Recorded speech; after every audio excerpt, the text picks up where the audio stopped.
चलिए, तो आज हम लोगों को देखना है स्टैटिक के बारे में।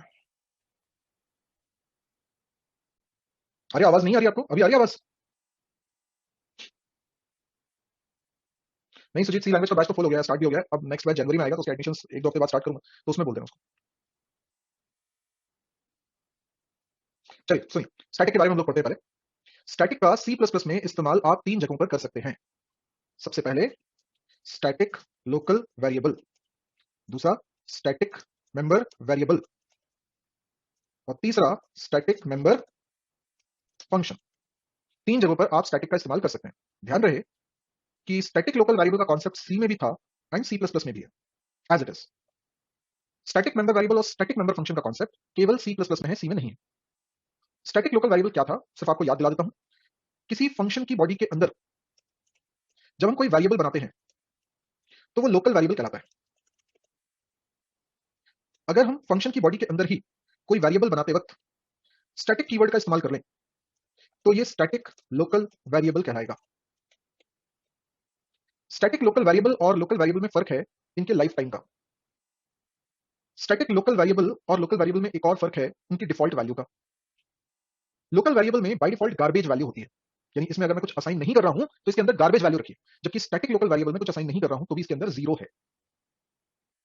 लाइफ टाइम का फर्क यह है कि लोकल वेरिएबल फंक्शन कॉल होने पर बनते हैं, जब फंक्शन को मेमोरी मिलती है, और जब फंक्शन का काम खत्म हो जाता है तो ये वेरिएबल डिस्ट्रॉय भी हो जाते हैं। तो इनका लाइफ टाइम फंक्शन की लाइफ टाइम के बराबर है।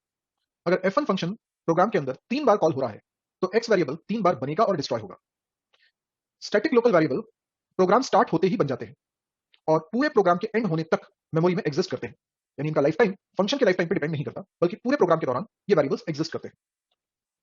तो इस हिसाब से देखा जाए तो मेमोरी के लिहाज से स्टैटिक लोकल वेरिएबल्स काफी एक्सपेंसिव हैं, कॉस्टली हैं, बिकॉज वो मेमोरी ऑक्यूपाई करके बैठते हैं शुरुआत से आखिरी तक। अगर हम वाकई में कोई डेटा शुरुआत से आखिरी तक प्रिजर्व करके रखना चाहते हैं तो हमें स्टैटिक लोकल वेरिएबल बनाने चाहिए। स्टैटिक लोकल वेरिएबल केवल इस फंक्शन की बॉडी के अंदर से एक्सेस होंगे, जो कि इसको ग्लोबल वेरिएबल से अलग बनाता है। क्योंकि ग्लोबल वेरिएबल पूरे प्रोग्राम में हर कहीं से एक्सेस हो सकते हैं, लेकिन स्टैटिक लोकल वेरिएबल उसी फंक्शन की बॉडी में एक्सेस हो पाएंगे जिस फंक्शन के अंदर हमने उसे बनाया है। ये वेरिएबल बार बार नहीं बनता, ये एक बार बन गया तो प्रोग्राम के एंड होने पर ही डिस्ट्रॉय होगा। ठीक है, समझ में आया दोनों में फर्क क्या है? आपका वैसा कुछ नहीं है, बस इसकी बाय डिफॉल्ट वैल्यू जीरो है। इसकी और ग्लोबल वेरिएबल की बाय डिफॉल्ट वैल्यू गार्बेज ना होकर जीरो से सेट होती है। ठीक है, पूछिए सदफ, रिलेवेंट है तो पूछिए।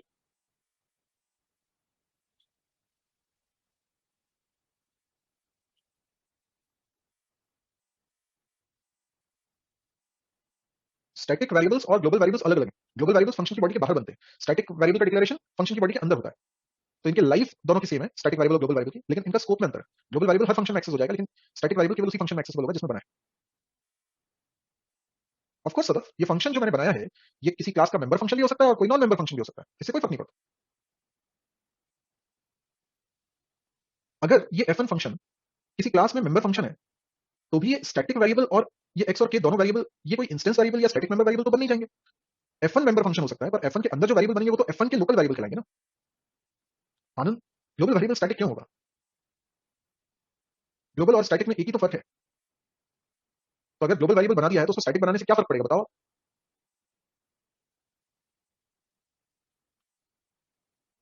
लोकल वेरिएबल कभी स्टैटिक नहीं हो सकता। नहीं, ये लोकल वेरिएबल तो है जो स्टैटिक बनाया मैंने सिर्फ।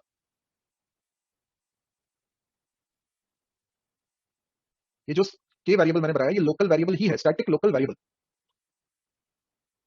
क्लास में अगर बनाएंगे तो बात अलग रहेगी, वो तो पढ़ाऊंगा अभी। ये तो मैंने सी लैंग्वेज वाली बातें आपको रिवाइज करवाई है। नहीं, के वेरिएबल प्रोग्राम के स्टार्टिंग से ही बन जाता है, पर यूज केवल F1 फंक्शन में होता है। अरे शिवांगी, मैंने बताया तो ग्लोबल वेरिएबल स्टैटिक क्यों बनाओगे बेटा? स्टैटिक वेरिएबल लोकल वेरिएबल्स को बनाते हैं, ग्लोबल वेरिएबल को स्टैटिक बनाने से ग्लोबल वेरिएबल में क्या चार चांद लग जाएंगे बता? ग्लोबल और स्टैटिक में यही फर्क था ना कि ग्लोबल वेरिएबल पूरे प्रोग्राम में कहीं से भी एक्सेसिबल है, स्टैटिक किसी एक फंक्शन से ही एक्सेसिबल है। अब ग्लोबल वेरिएबल को तुम स्टैटिक भी लिख दोगे तो उससे क्या होने वाला है? कुछ नहीं होने वाला, तो कोई मतलब ही नहीं है, कोई कॉन्सेप्ट ही नहीं है वो। चलिए आगे बढ़े। ओके, अब बात कर रहे हैं स्टैटिक मेंबर वेरिएबल की। स्टैटिक मेंबर वेरिएबल, तो मैं यहां पर एक डमी क्लास बनाता हूं। क्लास का नाम रख लेते हैं आइटम। ठीक है, और इस क्लास के अंदर ये सिर्फ समझाने के लिए क्लास बना रहा हूं। अगर क्लास की बॉडी के अंदर आप कोई वेरिएबल बनाते हैं तो ये कैसा वेरिएबल कहलाता है बताइए? This is called instance member variable. अगर इसको बनाते वक्त स्टैटिक कीवर्ड लगा दूं तो फिर ये कैसा वेरिएबल कहलाएगा? Static member variable. समझ में आया? अच्छे समझ में आया। बाय डिफॉल्ट ये दोनों वेरिएबल्स का एक्सेस स्पेसिफायर क्या है? प्राइवेट। सिर्फ समझाने के उद्देश्य से मैं इसे बाहर से एक्सेस करना चाहता हूं, इसलिए मैं इनको पब्लिक बना रहा हूं, सिर्फ समझाने के लिए। तो अभी मैंने दोनों वेरिएबल्स कैसे बना दिए? पब्लिक, ताकि क्लास की बॉडी के बाहर से एक्सेसिबल हो। मैंने मेन फंक्शन बनाया। अगर मैंने आइटम क्लास का एक ऑब्जेक्ट बनाया i1 और एक बना दिया i2, ठीक है, तो क्या होगा?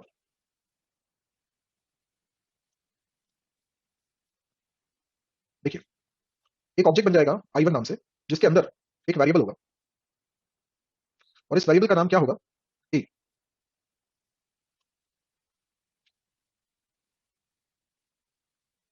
इस ऑब्जेक्ट का नाम है i1।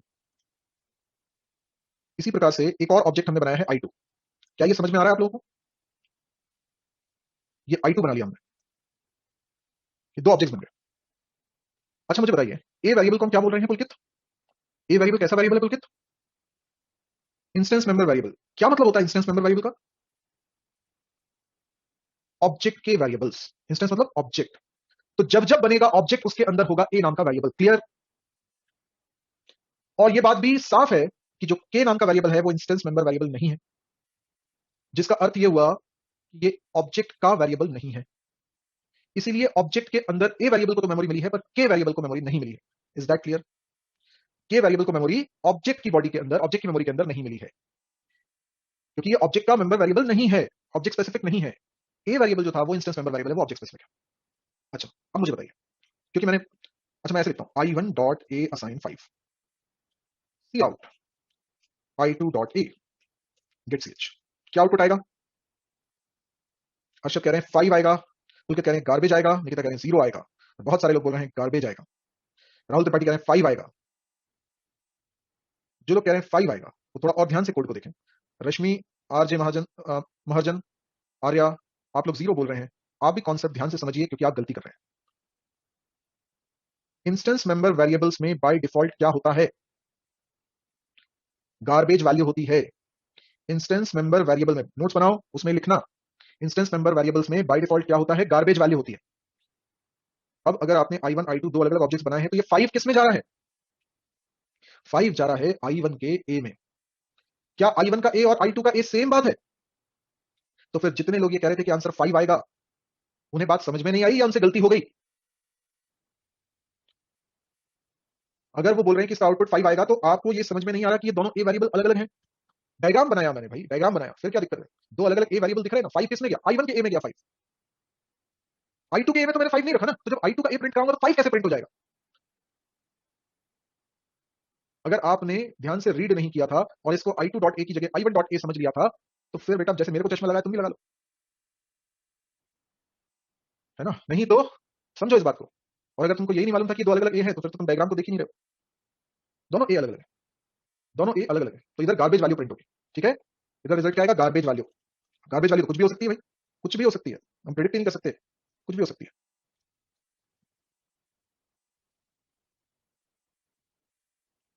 तो i1 के ए में हमने 5 रखा है, लेकिन i2 के ए में 5 नहीं रखा है।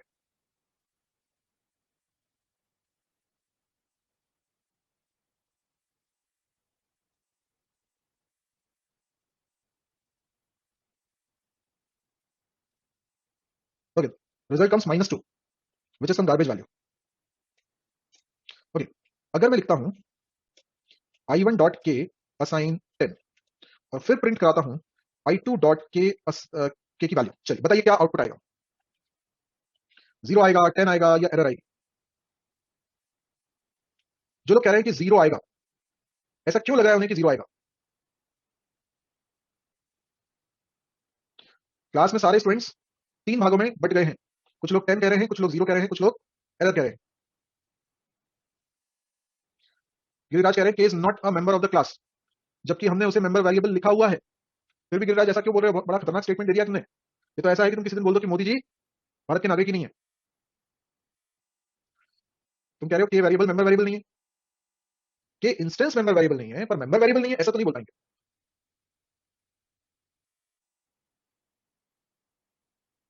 लाइन नंबर 16 में एरर हो सकती है। क्या एरर हो सकती है? अभी नहीं गिरिराज, ऐसा भी नहीं है। देखो मेरी बात सुनो, i1 डॉट के लिखना तुम्हें गलत लग रहा होगा। प्लीज अगले 5 मिनट मेरी बात बहुत ध्यान लगा के सुनना। चैट पे टाइप करने पे दिमाग मत लगाओ, मेरी बात ध्यान से सुनो, क्योंकि कुछ ऐसा है जो शायद तुम्हारे को नहीं पता है। सुनो ध्यान से। तुम्हें लग रहा होगा कि i1 डॉट के लिखना गलत है, क्योंकि i1 ऑब्जेक्ट है और i1 डॉट लगाकर हम i1 ऑब्जेक्ट के मेंबर्स को एक्सेस कर सकते हैं, और i1 का मेंबर तो a है, के नहीं है, तो i1 डॉट के लिखना सही नहीं होगा। ऐसा तुम्हारी थॉट प्रोसेस हो सकती है। लेकिन मैं तुमको बता दूं कि i1 डॉट के लिखना गलत नहीं है, क्योंकि जो स्टैटिक मेंबर वेरिएबल रहते हैं वो पूरे क्लास के वेरिएबल्स कहलाते हैं। क्लास वेरिएबल्स, जैसे इंस्टेंस मेंबर वेरिएबल को हम ऑब्जेक्ट का वेरिएबल बोल रहे हैं, के क्लास का वेरिएबल है। ठीक है, इंस्टेंस मेंबर वेरिएबल को हम ऑब्जेक्ट वेरिएबल बोल रहे हैं और स्टैटिक मेंबर वेरिएबल को हम क्लास का वेरिएबल बोल रहे हैं। तो दोनों के बारे में अच्छे से समझो। ऑब्जेक्ट ऑब्जेक्ट वेरिएबल्स को भी एक्सेस कर सकता है और क्लास वेरिएबल्स को भी एक्सेस कर सकता है, क्योंकि वो उसी क्लास का ऑब्जेक्ट है। आई रिपीट, ऑब्जेक्ट ऑब्जेक्ट के मेंबर वेरिएबल यानी इंस्टेंस मेंबर वेरिएबल को भी एक्सेस कर सकता है और क्लास वेरिएबल यानी स्टैटिक मेंबर वेरिएबल को भी एक्सेस कर सकता है। तो i1 डॉट के लिखना सिंटैक्टिकली गलत नहीं है, लेकिन i1 डॉट के देखकर यह सोच लेना कि i1 ऑब्जेक्ट के अंदर के नाम का वेरिएबल एज अ मेंबर बैठा होगा, तो यह सोचना गलत है। i1 डॉट के लिखना गलत नहीं है। ऑब्जेक्ट डॉट लगा के अपने मेंबर्स को भी एक्सेस कर सकता है और स्टैटिक मेंबर्स को भी एक्सेस कर सकता है अपनी क्लास के। लेकिन i1 डॉट के को देखकर तुम ये ना सोच लेना कि के ए की तरह i1 के अंदर बना होगा, ये मत सोच लेना। तुम ये मत सोच लेना कि i1 का के अलग है और i2 का के अलग है, ये मत सोच लेना। तो जो लोग ये कहेंगे कि गार्बेज वाली है, वो तो 100% गलत हो जाएंगे। अब जो लोग जीरो बोल रहे हैं, वो जीरो इसलिए बोल रहे थे कि स्टैटिक वेरिएबल में बाय डिफॉल्ट जीरो रहता है। ये बात सही है कि स्टैटिक वेरिएबल में बाय डिफॉल्ट जीरो रहता है, लेकिन सुनो तुम क्या गलती कर रहे हो। सुनो सुनो ध्यान से, क्या गलत है वो बताना पहले जरूरी है, सही उसके बाद बताऊंगा। तुम्हें लग रहा है दो अलग अलग के नाम के वेरिएबल हैं, एक i1 का अलग है और i2 का अलग है। यही बात तो मैंने अभी थोड़ी देर पहले समझाई। के वेरिएबल हर ऑब्जेक्ट का अलग अलग होता तो वो इंस्टेंस मेंबर वेरिएबल नहीं कहलाता। के वेरिएबल पूरी क्लास के लिए वेरिएबल है, वो एक ही होगा। तुम ऑब्जेक्ट्स कितने भी बना लो, के वेरिएबल एक ही होगा। हाँ, इंस्टेंस मेंबर वेरिएबल ए हर ऑब्जेक्ट का अलग अलग होगा, पर static variable static member variable वो पूरी क्लास के लिए एक ही बार बनते हैं और क्लास का कोई भी ऑब्जेक्ट उन्हें एक्सेस कर सकता है। तो i1 डॉट के लिख रहे हैं और i2 डॉट के लिख रहे हैं, और अगर आपको लग रहा है ये दो अलग अलग के नाम के वेरिएबल्स हैं, तो आप गलत हैं।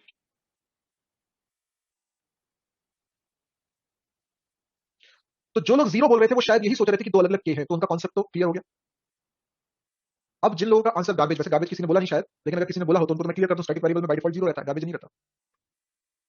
जो लोग कह रहे थे एरर आएगी, उनको मैंने बता दिया कि ऑब्जेक्ट डॉट लगा के भी आप स्टैटिक वेरिएबल्स को एक्सेस कर सकते हैं, तो उनका आंसर भी गलत हो गया है। और जो लोग ये कह रहे हैं कि आंसर 10 आएगा, वो भी गलत है। वैसे 10 आना चाहिए, वैसे 10 आना चाहिए। क्यों? क्योंकि अगर के नाम का एक ही वेरिएबल पूरी क्लास के लिए है और i1 डॉट के बोलकर मैंने उसमें 10 रख दिया है और i2 डॉट के बोलकर भी उसी के को एक्सेस किया जा रहा है, तो 10 ही होना चाहिए। बिल्कुल, ये सही भी लग रहा है और सही है भी, लेकिन आंसर फिर भी 10 नहीं आ रहा है। बड़ी पेचीदा बात है, इसलिए बोल रहा हूं बहुत ध्यान से सुनना मेरी बात। इसमें एरर आएगी, पर एरर उस वजह से नहीं आएगी जो वजह तुम सोच रहे थे। अगर तुम ये सोच रहे थे कि एरर इसलिए आनी चाहिए क्योंकि ऑब्जेक्ट डॉट लगा के कैसे लिख लिया के को, तो मैंने वो समझा दिया कि एरर आने की वो वजह नहीं हो सकती। सिंटैक्स के हिसाब से ऑब्जेक्ट डॉट लगा के आप स्टैटिक मेंबर वेरिएबल को लिख रहे हो, ये गलत नहीं है। 10 असाइन करना भी गलत नहीं है। दिक्कत यह है कि के नाम का वेरिएबल एग्जिस्ट ही नहीं करता है। इसीलिए सी प्लस प्लस के इस रूल को अब आपको जानने समझने की जरूरत है। मैं सीधे सीधे बताता तो शायद आप याद नहीं रखते, पर इतना घुमा फिरा के सारी बातें करने के पीछे मकसद ये कि सारे पहलुओं को हम सोच पाए, हर हर एंगल से चीजों को देखें। नहीं अभिषेक पांडे, ये भी गलत लिखा है आपने, ऐसे भी नहीं लिख सकते। ध्यान से सुने, के नाम का वेरिएबल एग्जिस्ट ही नहीं करता है और आप के को एक्सेस कर रहे हैं, इसलिए एरर आ रही है। अभी रीजन भी बताता हूं। हमने ये सोचा के नाम का वेरिएबल बन चुका होगा, एक ही बार बनेगा और बन चुका होगा, क्योंकि हमने इसको डिक्लेयर कर दिया है। पर सी प्लस प्लस में स्टैटिक मेंबर वेरिएबल को डिक्लेयर भर कर देने से उसको मेमोरी मिलेगी, इसकी मेमोरी नहीं मिलेगी। ठीक है, सिर्फ डिक्लेयर करना काफी नहीं है। मैं कह रहा हूं शाहनवाज, एरर आएगी, पर एरर की वजह कुछ और है जो शायद आपने ना सोची हो। वजह यह है कि के वेरिएबल को डिफाइन भी करना पड़ेगा। आपने डिक्लेयर कर दिया ना, डिक्लेयर कर दिया, सही है डिक्लेयर, लेकिन डिक्लेयर करने से वेरिएबल नहीं बना। और क्योंकि वेरिएबल नहीं बना है, आप उस वेरिएबल को यूज कर रहे हो, तो वो बोलेगा अनडिफाइंड सिंबल। भैया के क्या है, वो तो बना ही नहीं है, बना ही नहीं है। तो फिर के वेरिएबल कैसे बनेगा? के वेरिएबल बनने के लिए क्लास की बॉडी के बाहर आपको इस वेरिएबल को डिफाइन करना पड़ेगा। कैसे? इस वेरिएबल का डेटा टाइप क्या है? इंट। मेंबरशिप लेबल लगाओ, क्लास का नाम और स्कोप रेजोल्यूशन ऑपरेटर, और फिर वेरिएबल का नाम लिखो, दोबारा स्टैटिक नहीं लिखना है, और सेमीकोलन लगा दो। ये लाइन एक सरकारी खाना पूर्ति है जो आपको करना पड़ेगी, लिखना पड़ेगा भाई। सी प्लस प्लस का रूल है। आप जब ये लिखोगे, ये क्या हो गया भाई निकिता, निकिता कंचन, ये क्या पेश कर रहे हो बेटा? मैं बता रहा हूँ क्या एरर है, वो तो आपके सिस्टम में कुछ अलग प्रॉब्लम होगी, मैं बता रहा हूँ क्या प्रॉब्लम है। तो जब ये लाइन लिख दी आपने, लाइन नंबर 11, तब जाके के वेरिएबल को मेमोरी मिलेगी। ये लाइन नहीं लिखी तो मेमोरी नहीं मिलेगी। तो अगर मैं इस लाइन को हटा दूं, अगर मैं इस लाइन को हटा दूं, तो एरर इसलिए है कि के बना नहीं है और आप उसको यूज कर रहे हो। मतलब स्टैटिक वेरिएबल को बनाया आपने लेकिन बाहर डिफाइन नहीं किया, ये एरर नहीं है। स्टैटिक वेरिएबल को डिक्लेयर किया, बाहर डिफाइन नहीं किया, तो के वेरिएबल बना नहीं है और आप उसको यूज कर रहे हो, इसलिए एरर है। अगर मैं इसको यूज ना करूं, के वेरिएबल को यूज ना करूं, तो कोई एरर नहीं है। आपने अंदर डिक्लेयर किया पर बाहर डिफाइन नहीं किया तो के नहीं बनेगा। ना तो के बना और ना हम उसे यूज कर रहे हैं, तो कोई एरर नहीं है। अगर के बना नहीं है और आप उसको यूज कर रहे हो, इसलिए एरर है। तो हम चाहते हैं कि वेरिएबल बन जाए, तो उसके लिए आपको ये लिखना पड़ेगा। अब जब आप डिफाइन कर रहे हैं तो उस समय आप कुछ वैल्यू से इनिशियलाइज भी कर सकते हैं, ये आपकी चॉइस। नहीं करेंगे तो बाय डिफॉल्ट जीरो रहेगा इसमें। तो अब क्या होगा, अब ये के वेरिएबल के अंदर 10 आ जाएगा। चलो करके देखते हैं। पहले तो मैं इसको हटाता हूं इस लाइन को और देखते हैं क्या होता है। पहले तो ये थोड़ा सा परेशान करेगा, उसके बाद चलेगा। इसे सीधे सीधे चल जाए तो क्या बात है।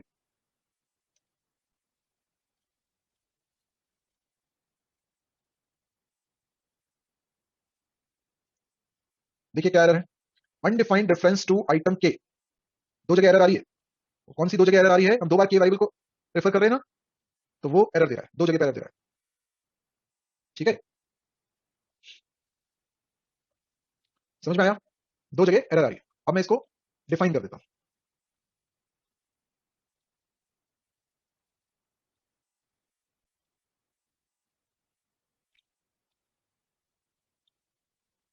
बहुत प्रॉब्लम कर रहा है भाई।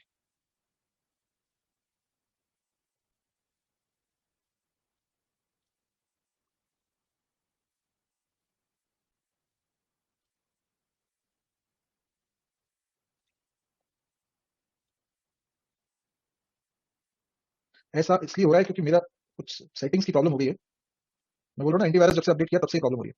देखिए -2 तो आ रहा था इसलिए क्योंकि i2.a ये हम प्रिंट कर रहे थे तो गार्बेज वैल्यू थी। और 10 प्रिंट हो रहा है के की वैल्यू, क्योंकि i1.k करके मैंने 10 असाइन किया था, तो i2.k करके भी उसमें 10 ही रहेगा, क्योंकि दोनों समय एक ही के वैल्यूबल को हम एक्सेस कर रहे हैं। तो आप ऐसा समझ लीजिए कि ये के वैल्यूबल को अलग से मेमोरी मिलेगी।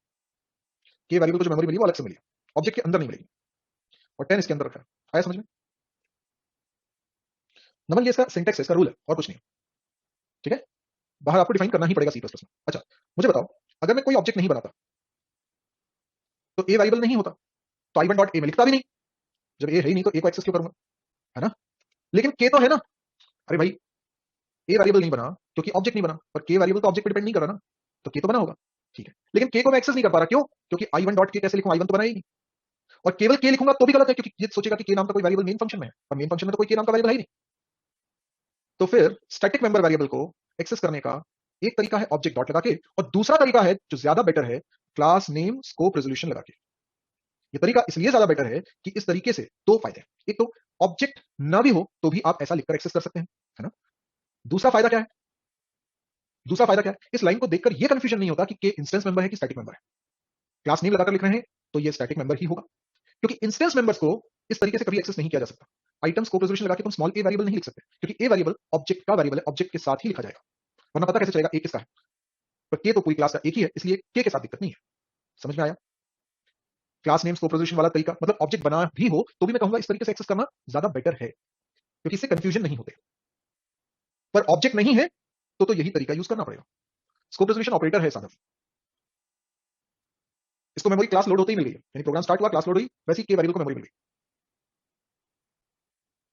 डिफाइन तो करना पड़ेगा निकिता, डिफाइन नहीं करोगे के वेरिएबल को तो उसको मेमोरी ही नहीं मिलेगी। एक्सेस करने में तो आपके पास चॉइस है कि आप ऑब्जेक्ट डॉट करके एक्सेस करना चाहते हो या क्लास नेम को पोजीशन करके एक्सेस करना चाह रहे हो। और ऑब्जेक्ट डॉट वाला तरीका मैं इसलिए डिस्करेज कर रहा हूं क्योंकि उससे कंफ्यूजन क्रिएट होता है कि आप इंस्टेंस मेंबर को एक्सेस कर रहे हो या स्टैटिक मेंबर, लेकिन ऑब्जेक्ट डॉट लगा के एक्सेस कर सकते हैं, सिंटेक्स गलत नहीं हो। जब तक प्रोग्राम चल रहा है तब तक इसकी लाइफ रहेगी।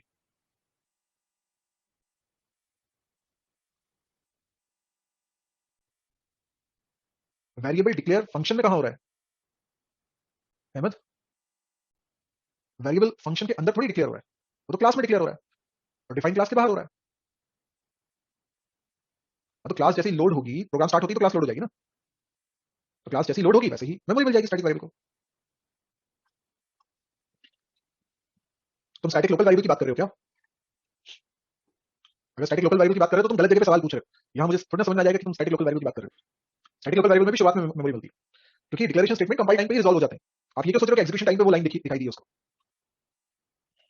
अच्छा, मान लो मैंने इनको प्राइवेट बनाया होता, ठीक है, मान लो इसको प्राइवेट बनाया होता, ठीक है, सब कुछ वही है, सिर्फ आप इसको बाहर से एक्सेस नहीं कर पाओगे क्योंकि ये प्राइवेट है ना। मैंने ऑब्जेक्ट बनाया, पर क्या मैं i1 डॉट ए लिख सकता हूं? क्या मैं i1 डॉट ए लिख सकता हूं? नहीं लिख सकता, है ना। i1 डॉट ए नहीं लिख सकता हूं, i2 डॉट ए नहीं लिख सकता हूं, क्योंकि ये प्राइवेट मेंबर है। तो मुझे अगर i1 के ए में 5 रखना है तो क्या करना पड़ेगा? तो हमें मेंबर फंक्शन बनाना पड़ेगा, यस, और वो भी पब्लिक, ताकि बाहर से एक्सेसिबल रहे। तो मैंने फंक्शन बनाया, नाम रख लेता हूं फंक्शन का सेट ए, सेट अंडरस्कोर ए, और इसकी कोडिंग बड़ी सिंपल सी रखता हूं मैं, ए के अंदर एक्स की वैल्यू कॉपी हो गई। समझ में आया ये फंक्शन? तो मैं i1 डॉट ए असाइन 5 तो नहीं लिख सकता डायरेक्टली, तो ए को एक्सेस नहीं कर सकता, वो प्राइवेट है, लेकिन मैं सेट ए को तो कॉल कर सकता हूं ना, वो तो पब्लिक है, और उसमें एज एन आर्गुमेंट 5 पास कर सकता हूं, ये तो पॉसिबल है ना। इसी प्रकार से मैं i2 डॉट ए की वैल्यू प्रिंट नहीं करा पा रहा हूं, तो मैं उसके लिए भी फंक्शन बनाता हूं, ये रिटर्न करेगा इंट टाइप की वैल्यू, इसका नाम रख लेता हूं गेट अंडरस्कोर ए, और ये रिटर्न कर रहा है ए की वैल्यू। सोचो, तो यहां i2 डॉट ए तो नहीं लिख सकता क्योंकि वो प्राइवेट है, पर i2 डॉट गेट अंडरस्कोर ए तो लिख सकता, वो रिटर्न जो करेगा वो यहां पर प्रिंट हो जाएगा। समझ में आया सभी को? अच्छा, मुझे बताइए, मुझे के वेरिएबल के अंदर 10 रखना है, क्या मैं i1 डॉट के असाइन 10 लिख सकता हूं? नहीं लिख सकता हूं, क्योंकि प्राइवेट है। तो क्या करें? फंक्शन बनाए। मान लीजिए मैंने फंक्शन बनाया सेट अंडरस्कोर के, और यहां पर कोड लिख देता हूं के असाइन वाई। तो इधर क्या लिखूंगा? i1 डॉट के तो नहीं लिख सकता, और i1 डॉट सेट के तो लिख सकता हूं। इसी प्रकार से मैं i2 डॉट के नहीं लिख सकता, लेकिन मैं ऐसा एक फंक्शन बना लूं गेट अंडरस्कोर के नाम का, जो रिटर्न करेगा के वेरिएबल की वैल्यू। तो मैं यहां i2 डॉट गेट के लिख सकता हूं। आया क्या समझ में सभी को? है ना, कोई डाउट तो नहीं है, सिंपल सी बात है। फंक्शंस के द्वारा ये काम कर रहे हैं, और कुछ भी नहीं है, फंक्शंस के द्वारा हमें ये काम करना है। इसका तो सोल्यूशन ढूंढना ही पड़ेगा, ये तो परेशान ही करता रहेगा।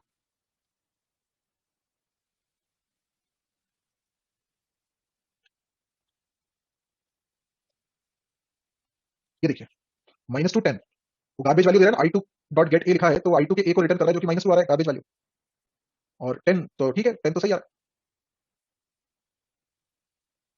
गेट के पहले रिटर्न टाइप वॉइड का है, इंट है, अभिषेक आनंद नहीं, अभी का है।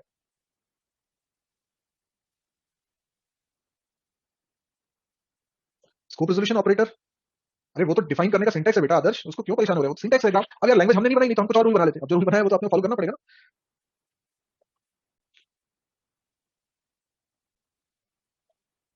It should return 5। कौन 5 रिटर्न करेगा भाई? मैंने i1 के ए में 5 रखा है, i2 का ए प्रिंट कराऊंगा तो 5 कहां से आ जाएगा? निकिता, फंक्शन बनाने से हम लोग प्राइवेट मेंबर्स को एक्सेस कर रहे हैं, डायरेक्टली एक्सेस करेंगे तो डेटा करप्ट हो सकता है। ये मैंने आपको समझाया था बुक आईडी वाले एग्जांपल से, आप उस वीडियो को दोबारा देखिएगा। ओके, मुझे एक चीज बताइए, अगर ऑब्जेक्ट ना हो तो क्या कोई ए नाम का वेरिएबल बनेगा? तो क्या मुझे i1 डॉट सेट ए करना है? नहीं करना है, जब ए है ही नहीं तो क्यों करना है? अब मुझे बताइए, पर के वेरिएबल तो है ना, के वेरिएबल तो है, तो मुझे उसके अंदर 10 रखना है, तो मुझे सेट के फंक्शन को कॉल करना है, और मैं i1 डॉट सेट के लिख पाऊंगा क्या? i1 तो है ही नहीं ना, तो क्या करूं? क्या करूं? क्या करूं? सब लोग कह रहे हैं, सब लोग कह रहे हैं आइटम स्कोप रेजोल्यूशन लिख दीजिए सर। अरे मेरे प्यारे गधों, ऐसा नहीं लिख सकते, क्योंकि सेट अंडरस्कोर के स्टैटिक फंक्शन नहीं है, ये तो इंस्टेंस मेंबर फंक्शन है ना। आइटम डॉट लगा के सेट के लिखना तो और बड़ी ब्लंडर है, अभी वो तो सिंटेक्स ही नहीं है, क्लास नेम के बाद डॉट थोड़ी लगता है। समझो बात को, सेट के फंक्शन कैसा फंक्शन है? Instance member function. क्यों इंस्टेंस मेंबर फंक्शन है? क्योंकि आपने स्टैटिक कीवर्ड नहीं यूज किया है, तो वो इंस्टेंस मेंबर फंक्शन माना जाएगा। Instance member function object dot करके ही कॉल होंगे क्लास के बाहर से। आप अगर क्लास नेम स्कोप रेजोल्यूशन करके एक्सेस करने की कोशिश कर रहे हो तो आप ये भूल रहे हो कि इस तरीके से सिर्फ स्टैटिक मेंबर्स को एक्सेस किया जाता है। नोट्स बनाते हुए लिखेंगे। क्या आपको यह समझ में आ रहा है कि सेट के और गेट के फंक्शन को स्टैटिक फंक्शन बनाना चाहिए था? क्या आप ये समझ पा रहे हैं कि किन फंक्शंस को स्टैटिक मेंबर फंक्शन बनाना होता है? इनको मैं स्टैटिक इसलिए बना रहा हूं क्योंकि ये फंक्शंस तब भी चल सकने चाहिए जब ऑब्जेक्ट एग्जिस्ट ना करता हो। बोलो हाँ या ना, ये बात समझ में आई कि नहीं? ये फंक्शन जो काम कर रहे हैं क्या वो ऑब्जेक्ट स्पेसिफिक है? ये फंक्शन अगर ए वेरिएबल को एक्सेस कर रहे होते तो हम कहते हैं कि ऑब्जेक्ट स्पेसिफिक है, पर ये तो के वेरिएबल को एक्सेस कर रहे हैं, और के वेरिएबल तो ऑब्जेक्ट स्पेसिफिक है ही नहीं। तो सेट के और गेट के जो भी काम कर रहे हैं वो ऑब्जेक्ट स्पेसिफिक काम नहीं है, और जब कोई फंक्शन ऑब्जेक्ट स्पेसिफिक काम नहीं कर रहा है तो उसे स्टैटिक मेंबर फंक्शन होना चाहिए। ये लाइन ऐसी की ऐसी नोट्स बनाते हुए लिख लेना। जब कोई फंक्शन ऑब्जेक्ट स्पेसिफिक काम नहीं कर रहा। कैसे पता चलेगा कोई फंक्शन ऑब्जेक्ट स्पेसिफिक काम कर रहा है कि नहीं कर रहा है? अरे इंस्टेंस मेंबर वेरिएबल्स को एक्सेस कर रहा है फंक्शन, तो वो ऑब्जेक्ट स्पेसिफिक काम कर रहा है। जैसे सेट ए और गेट ए फंक्शन को देखो, सेट ए और गेट ए फंक्शन क्या कर रहे हैं? ए वेरिएबल की वैल्यू को सेट कर रहे हैं या रिटर्न कर रहे हैं। तो ए वेरिएबल को एक्सेस कर रहे हैं, ए वेरिएबल कौन है? इंस्टेंस मेंबर वेरिएबल है, यानी ऑब्जेक्ट स्पेसिफिक वेरिएबल है। तो ये function object specific job perform कर रहे हैं, तो इनको इंस्टेंस मेंबर फंक्शन बनाना जरूरी है, क्योंकि जब ऑब्जेक्ट डॉट करके इनको कॉल किया जाएगा तभी तो पता चलेगा ना कि इसके अंदर ये ए किसका है, ये ए आई1 का है कि आई2 का है। ये तो ऐसे ही पता चलेगा ना कि आई1 ने सेट ए को कॉल किया है कि आई2 ने सेट ए को कॉल किया है।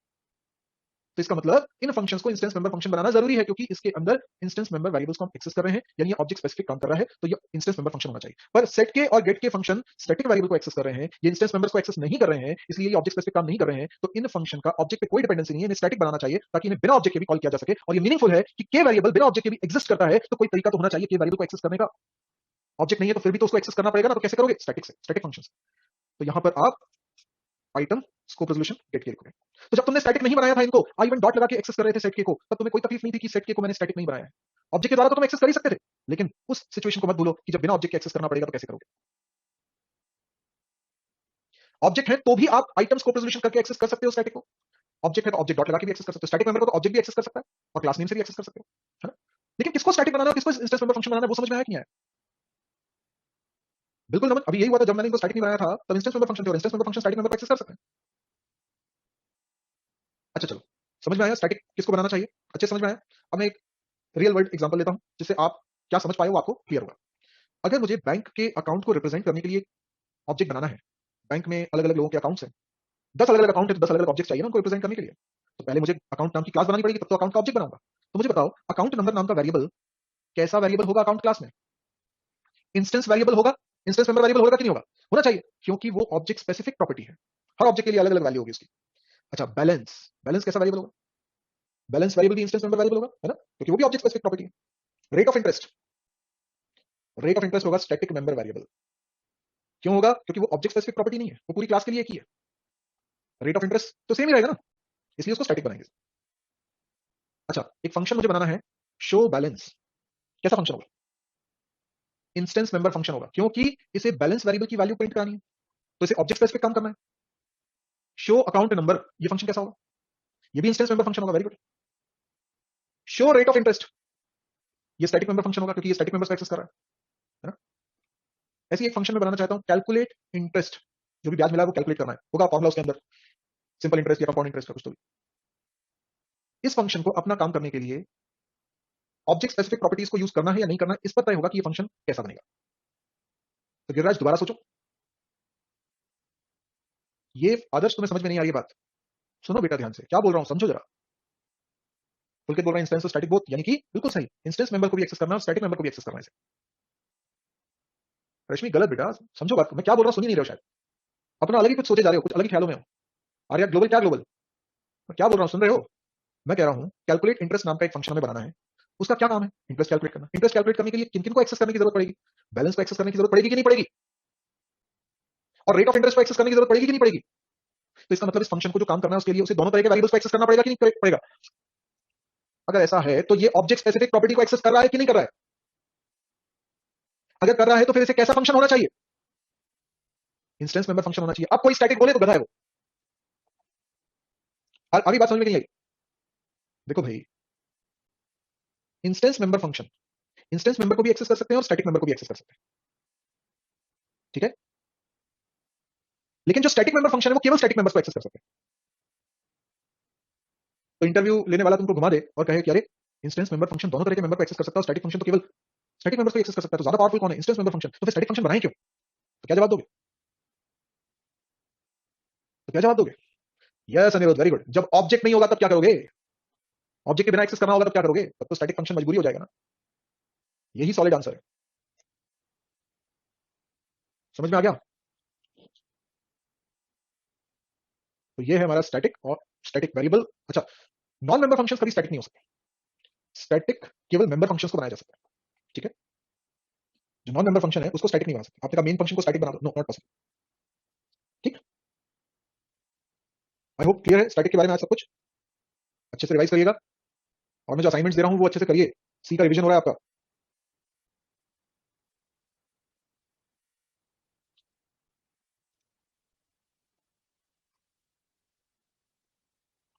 विकी पूछ रहे हैं कि हम इंस्टेंस मेंबर फंक्शंस को जब बाहर से एक्सेस करते हैं तो स्कोप रेजोल्यूशन ऑपरेटर लगाते हैं, लेकिन ये तो प्राइवेट है। कौन प्राइवेट है? कौन प्राइवेट है? इंस्टेंस मेंबर फंक्शन प्राइवेट है क्या? ए को कहां एक्सेस कर रहे हैं? विकी ए को कहां एक्सेस कर रहे हैं? तो फंक्शन को एक्सेस कर रहे हैं।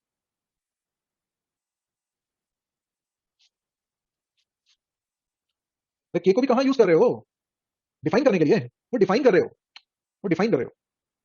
Define is a part of syntax. आज असाइनमेंट जरूर दूंगा, इसलिए दूंगा क्योंकि आपके पास संडे आने वाला है। संडे को क्या करोगे? यस अनिरुद्ध बोलो।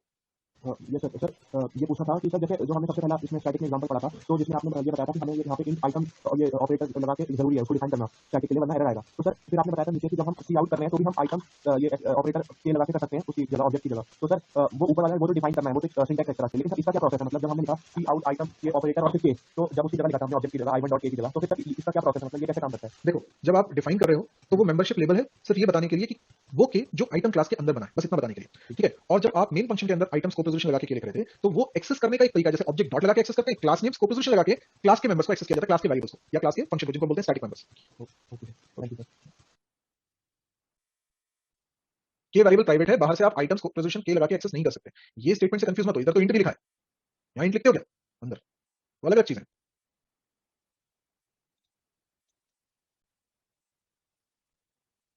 सेट के पहले वॉइड क्यों है? क्योंकि वो कुछ रिटर्न नहीं कर रहा है। अभिषेक कैसे सवाल पूछ रहे हो बेटा? हर्षद अनम्यूट किया, बताओ। हर्षद खान कुछ डाउट है तो पूछो। हाँ सर। हाँ बोलो। सर मेरा इस प्रोग्राम से रिलेटेड क्वेश्चन ये मुझे समझ में आ गया सर, मुझे एम्बेडेड सिस्टम के बारे में पूछना था। अरे तो वो अलग से पूछना बेटा, वो अलग जी आता है। हाँ चलिए, अभी आज की क्लास एंड कर रहा हूँ मैं, नेक्स्ट क्लास में फिर मिलते हैं।